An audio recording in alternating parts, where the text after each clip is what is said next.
বিশ্ব বাংলায় আমন্ত্রণ, কাজী সাইদ আছি আপনাদের সঙ্গে। শুরুতেই সংবাদ শিরোনাম। ৩১ বাংলাদেশিকে ফেরত পাঠিয়েছে যুক্তরাষ্ট্র। ট্রাম্পের নতুন অভিবাসন নীতির ফলাফল, বলছেন অভিবাসন বিশেষজ্ঞরা। বাংলাদেশি সহ 50 অভিবাসীকে নিজ দেশে ফেরত পাঠিয়েছে মালয়েশিয়া, আর 20,688 অবৈধ প্রবাসীকে ফেরত পাঠালো সৌদি সরকার।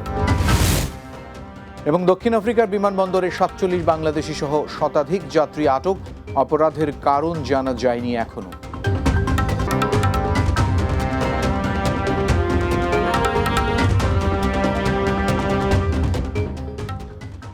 শিরোনাম শুনছিলেন, এবারে বিস্তারিত খবর। প্রধান উপদেষ্টা অধ্যাপক ডক্টর মোহাম্মদ ইউনূসের সাথে সাক্ষাৎ করেছেন কাতারের উপপ্রধানমন্ত্রী এবং প্রতিরক্ষা প্রতিমন্ত্রী শেখ সৌদ বিন আব্দুর রহমান বিন হাসান আল খানি। স্থানীয় সময় বুধবার দোহায় আর্থনা শীর্ষ সম্মেলনের ফাঁকে প্রধান উপদেষ্টার সাথে সাক্ষাৎ করেন তিনি। বৈঠককালে প্রধান উপদেষ্টা কাতারের সশস্ত্র বাহিনীতে বিভিন্ন পরিষেবার 725 জন সশস্ত্র বাহিনীর সদস্যকে ডেপুটেশনে পাঠানোর বাংলাদেশের প্রস্তাব গ্রহণ করার জন্য মন্ত্রী এবং কাতারের নেতৃত্বকে ধন্যবাদ জানান। তিনি আশা প্রকাশ করেন যে এই ব্যবস্থার মাধ্যমে উভয় দেশই পেশাগতভাবে লাভবান হবে এবং দুই সশস্ত্র বাহিনী এবং জাতির মধ্যে সম্পর্ক আরও জোরদার করবে। ট্রাম্পের নতুন অভিবাসন নীতির অধীনে এ পর্যন্ত 31 বাংলাদেশি নাগরিককে ফেরত পাঠিয়েছে যুক্তরাষ্ট্র। পুলিশের বিশেষ শাখা এসবি ও বিমানবন্দরের ইমিগ্রেশন সূত্রে এমন তথ্য পাওয়া গেছে। ফেরত আসা বাংলাদেশিদের মধ্যে 30 পুরুষ ও 1 নারী। অভিবাসন সংক্রান্ত মামলায় হেরে যাওয়ার পরেও যুক্তরাষ্ট্রে অবস্থান করছিলেন এবং বিভিন্ন মামলায় সাজা হয়েছে এমন ব্যক্তিদেরই ফেরত পাঠানো হয়েছে বলে সূত্র জানিয়েছে। ঢাকায় যাদের পাঠানো হয়েছে তাদের মধ্যে 3 জনকে এসকর্ট বা বিশেষ নিরাপত্তা সহ পৌঁছে দিয়ে গেছেন যুক্তরাষ্ট্রের বিশেষ নিরাপত্তা বিভাগের কর্মীরা। বাকি বাংলাদেশিদের সাধারণ যাত্রীর মতো পাঠানো হয়েছে। সর্বশেষ গত শনিবার দুপুরে একটি চার্টার্ড ফ্লাইটে ঢাকায় পাঠানো হয়েছে 5 বাংলাদেশিকে। ফ্লাইটটি একই ধরনের যাত্রী নিয়ে নেপাল হয়ে বাংলাদেশে আসে। দায়িত্ব গ্রহণের পর গত ফেব্রুয়ারি থেকে অবৈধ অভিবাসীদের নিজ নিজ দেশে ফেরত পাঠাতে শুরু করে ট্রাম্প প্রশাসন। আর এদিকে মধ্যপ্রাচ্যের দেশ সৌদি আরবে গত এক সপ্তাহের অভিযানে গ্রেপ্তার করা হয়েছে 20,688 জন অবৈধ প্রবাসীকে। সৌদি প্রেস এজেন্সির এক প্রতিবেদনে এই তথ্য জানানো হয়েছে। প্রতিবেদনে বলা হয়েছে, গ্রেফতারকৃতদের মধ্যে 12,372 জনকে আবাসিক আইন, 4,750 জনকে সীমান্ত নিরাপত্তা এবং 3,566 জনকে শ্রম আইন লঙ্ঘনের অভিযোগে গ্রেপ্তার করা হয়েছে।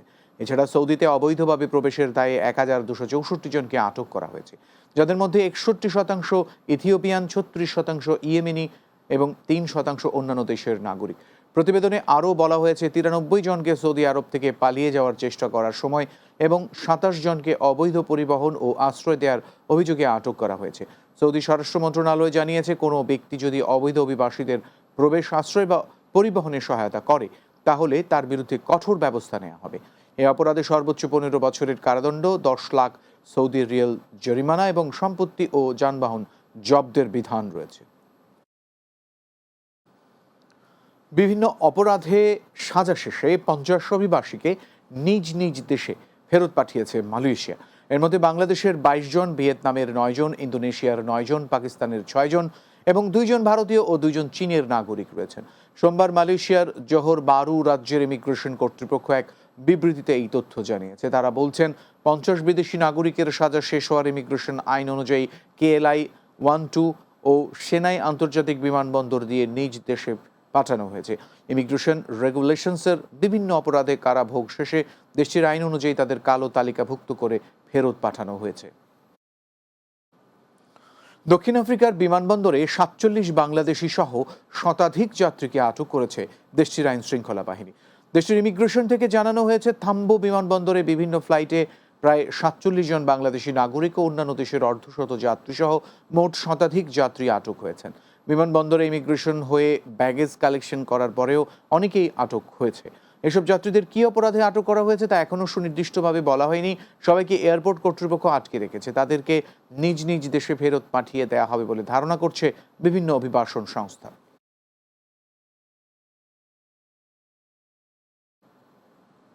বিশ্ব বাংলা বিরতি নিচ্ছি, এরপর আরও যা থাকবে। ব্রিটেনের কার্ডিফে অনুষ্ঠিত হলো বৈশাখের অনুষ্ঠান বাংলার মেলা। আয়োজনে অংশ নেন বিভিন্ন শ্রেণী পেশার প্রবাসী।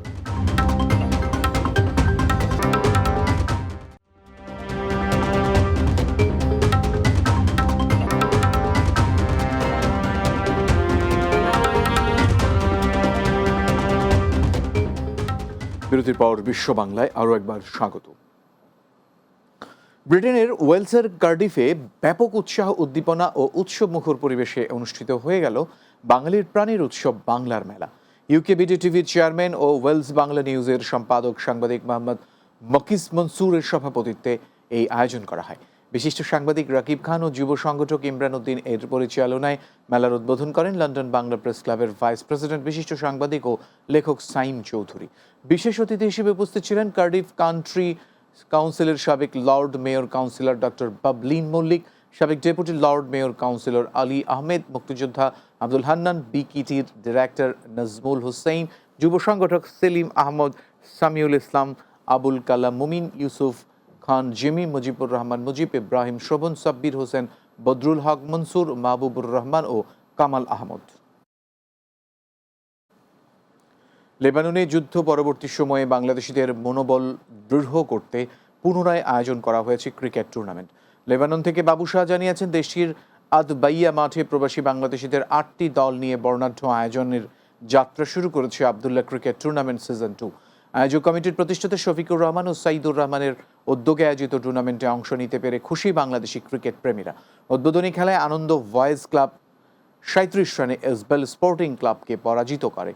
মাঠে প্রধান অতিথি হিসেবে টুর্নামেন্ট উদ্বোধন করেন লেবাননে বাংলাদেশের দূতাবাসের charge d' affaires Mohammad Anwar Hussain. Tournament আয়োজক কমিটির উপদেষ্টা লিজা রহমানের সঞ্চালনায় উদ্বোধনী অনুষ্ঠানে সভাপতিত্ব করেন খোরশেদ আলম।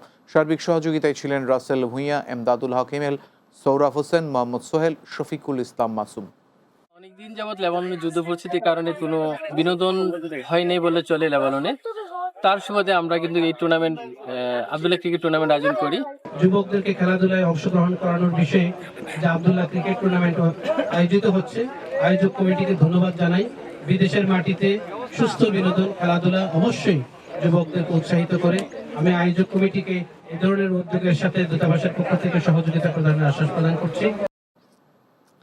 সৌদি আরবের তাবুকে বসবাসরত প্রবাসী বাংলাদেশিদের কনসুলার সেবা দিবে বাংলাদেশ কনসুলেট জেনারেল জেদ্দা। আগামী 25 ও 26 এপ্রিল তাবুকের ফয়সালিয়া বাংলাদেশ ইন্টারন্যাশনাল স্কুলে কনসুলার সেবা দেয়া হবে।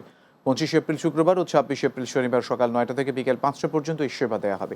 সেবাসমূহের মধ্যে রয়েছে পাসপোর্টের আবেদন গ্রহণ, মেয়াদ উত্তীর্ণ ডিজিটাল পাসপোর্টের রি ইস্যুর আবেদন গ্রহণ, ওয়েজ অনার্স কল্যাণ বোর্ডের সদস্যপদ নিবন্ধন, সোনালী ব্যাংকের অ্যাকাউন্ট খোলা, প্রবাসী কার্ড বিতরণ, পাসপোর্ট ডেলিভারি, ট্রাভেল পারমিট প্রদান ও প্রবাসীদের বিভিন্ন সমস্যার সমাধানে আইনি সহায়তা দেওয়া হবে। কনসুলার সেবা নেওয়ার সময় প্রত্যেক প্রবাসীকে জাতীয় পরিচয়পত্র বা জন্ম নিবন্ধনের ফটোকপির সাথে নিয়ে আসার জন্য অনুরোধ করেছে কনসুলেট অফিস। কাতারে বাংলা নববর্ষ 1432 উদযাপন উপলক্ষে বনভোজন, ক্রীড়া প্রতিযোগিতা ও সাংস্কৃতিক অনুষ্ঠান করেছে রাউজান সমিতি কাতার। কাতার প্রতিনিধি আকবর হোসেন বাচ্চু জানিয়েছেন, দেশটির রাজধানী দোহা থেকে প্রায় 70 কিলোমিটার দূরে শাহানিয়া আল দুশরি গার্ডেনে উপস্থিত হয়ে নারী, শিশু সহ চট্টগ্রামের বিভিন্ন শ্রেণী পেশার প্রবাসী বাংলাদেশিরা। দিনব্যাপী আয়োজন ছিল বৈশাখী ব্যান্ডের পরিবেশনায় গান, মহিলাদের মিউজিক্যাল চেয়ার প্রতিযোগিতা, পুরুষের রশি টানাটানি এবং র্যাফেল ড্র প্রতিযোগিতা। পুরস্কার বিতরণী অনুষ্ঠানে সভাপতিত্ব করেন রাউজান সমিতি কাতারের সভাপতি মোহাম্মদ হারুন। সাধারণ সম্পাদক ও ওসমান গনি চৌধুরী ও ইঞ্জিনিয়ার বখতিয়ারের পরিচালনায় অনুষ্ঠানে অতিথি ছিলেন সংগঠনের উপদেষ্টা মোহাম্মদ শাহজাহান, চট্টগ্রাম সমিতির সভাপতি মুস্তফা কামাল, সিআইবি এনামুল হক চৌধুরী ও মন্তাজ উদ্দিন সহ আর অনেকে। প্রবাসী বাংলাদেশে একটা মিলন মেলার আয়োজন হয়েছে, সেই জন্য আমি সবাইকে ধন্যবাদ জানাই।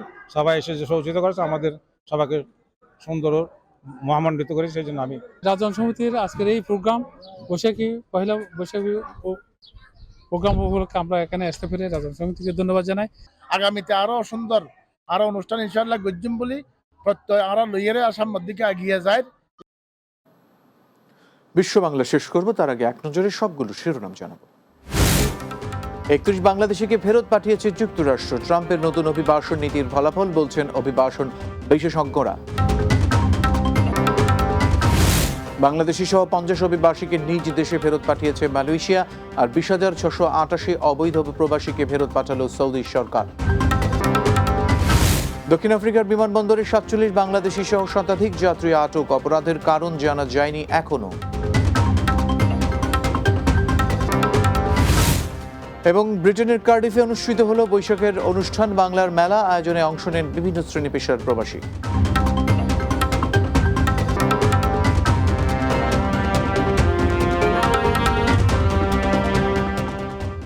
এই ছিল বিশ্ব বাংলায়। ধন্যবাদ এতক্ষণ সঙ্গে থাকার জন্য।